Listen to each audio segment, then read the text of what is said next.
हाय friends, नमस्ते। Welcome back to nice and tasty. आज आम सुजी आ राशि को मिसेकी लड्डू बनैबा, जहाँकि बहुत सहज उपाय मुझे कहबी एवं बनैबा जेते सहज खाइबा सेते सुआदिया। थरे एमिति सुजी लड्डू बनैकी देखिए, समस्त को भल लगे। मुझे गोटे मोटा कढ़ई नहीं जाइए, से पकेली 50 ग्राम राशि माने 1/4 कप राशि मु पकई नहीं। राशि को आम लो मीडियम फ्लेम रे 2 ରୁ 3 मिनट एमती भाजवा, जमती ब्राउन कलर हो। ब्राउन कलर राशि को साइड करके रखी नबा। पुणी सेम कढ़ई रे आम से पकेबा गोटे बड़ चामच गुआ घी पकई नेला परे से 250 ग्राम सुजी पकई नबा, माने गोटे गिना आम सुजी पकई नबा। सुजी को भी आम लाइट गोल्डन ब्राउन हेबा जाए भाजवा। एठी आम गैस रो फ्लेम को लो टू मीडियम रखिकी भाजी पारिबा। एठी देखंतु 2 ରୁ 3 मिनट रे एमती गोल्डन ब्राउन हो जाइए। एबे सेइथिरे पकई नेबा आधा कप कोरा नड़िया, जो थी आम सुजी नहीं तार अधा। नड़िया पकई नेला परे गैस को स्लो करी नबा एवं 1 ରୁ 2 मिनट पई नड़िया को भाजीबा। 2 मिनट परे एठी मु ड्राई फ्रूट्स नहीं जाइए, काजू एवं बादाम ग्राइंडर पकईकी ग्राइंड करनेले एमती पाउडर बनैकी रेडी हो। ताकू भी आम सुजी रे पकई नबा। बर्तमान सुजी नड़िया एवं ड्राई फ्रूट्स से सबगुड़ा आ 1 मिनट पई एमती लो फ्लेम रे भाजीबा। 1 मिनट परे देखंतु सबगुड़ा टिके खिला खिला खोला खोला हो जाइए।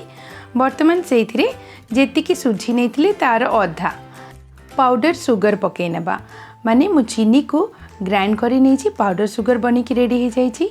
एठी मु 125 ग्राम पाउडर चीनी नहीं। बर्तमान चीनी पकई नेला परे पुणी आम या मिसेबा। ध्यान रखिए गैस रो फ्लेम को आम लो ही रखिबा। बर्तमान या सबगुड़ा भल भाव आम मिसई नबा। एमती देखंतु एठी 1 मिनट पई एमती भल भाव मिसई नेला परे 10 ରୁ 15टा गोलमरीच को मु गुंड करी नहीं। सुजी लड्डू रे गोलमरीच गुंड पकेले बहुत स्वादिया लगी थाए। बर्तमान से गुड़ा पकईकी पुणी मिसई नबा। लास्ट आम गोटे छोट गिना माने जी आम राशि नहीं से क्वांटिटी रे क्षीर पकेबा। क्षीर आपण ठंडा क्षीर भी पकई पारे। बर्तमान गैस रो फ्लेम लो अच्छी। क्षीर को पुणी मिसई नबा भल भाव। जदि ये आपन को बहुत ड्राई लगे ताहले आउ 2 ରୁ 3 चामच क्षीर देदेवे। मुझे आउ टिके क्षीर दे दूची, टिके ड्राई लगुच। पुणी या आम भल भाव मिसई नबा। मिसेबा हो जाइए। से पकेबा भाजिकी रखि राशि। राशि आम ब्राउन कलर करी भाजी थिले। देखंतु बहुत बढ़िया लगुच, खाइबा पई भी बहुत स्वादिया लगिब। या पुणी मिसई नबा एवं बर्तमान आम एठी 1 मिनट एमती मिसईला परे चीनी क्षीर सबकिछि ओदालिया हो जाइए। गैस बंद करी नबा एवं सुजी को हल्का ठंडा हवा पई देबा। एठी जेहेतु लड्डू बनैबा पई अधिका गरम थिले आम बनै पारिबानी, तो हल्का ठंडा हैला परे आम बनै पारिबा।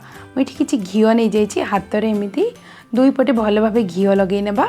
आवश्यक अनुसार आपन को जो शेप्र लड्डू दरकार से शेप्र आम लड्डू बनैकी रेडी करि परिबा। एठी देखंतु गरम थिले ही लड्डूटा धरिब एवं लड्डू भल से बनिकी रेडी हबो। जदि आपनकर एठी पूरा ठंडा हो गला ताले सी खोला खोला हो जिवो। आपण आ 1 ରୁ 2 चामच क्षीर देकी गैस उपर टिके गरम करके नहीं आसी जिवे एवं पुणी तापरे आपण लड्डू बनै पारिबे। एथिरे आमे जेहेतु ड्राई फ्रूट्स ऑलरेडी पकई नहीं थिले, मु एथिरे आ कोनोसी ड्राई फ्रूट्स दउनी।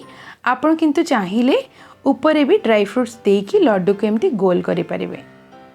मु सबगुड़ा लड्डू एठी बनैकी रेडी कर नहीं। 250 ग्राम सुजी रे एठी मोर मिनिमम 20 खंडे लड्डू बनैकी रेडी हो जाइए। आशा करुछि सहज और सिंपल लड्डू रेसिपी आपको पसंद आसला। मुझे आपको भांगिकी देखा देखो केते नरम अच्छी। छुआरू बड़ समस्त को बढ़िया लगे। आपण को बनैबा भी बहुत सहज रही। रेसिपी निश्चय बनातु एवं केमिति बनिला कमेंट करके निश्चय कहतु। आउ एमिति सिंपल आउ इजी रेसिपीज आम चैनल नाइस एंड टेस्टी को सब्सक्राइब करि नियंतु।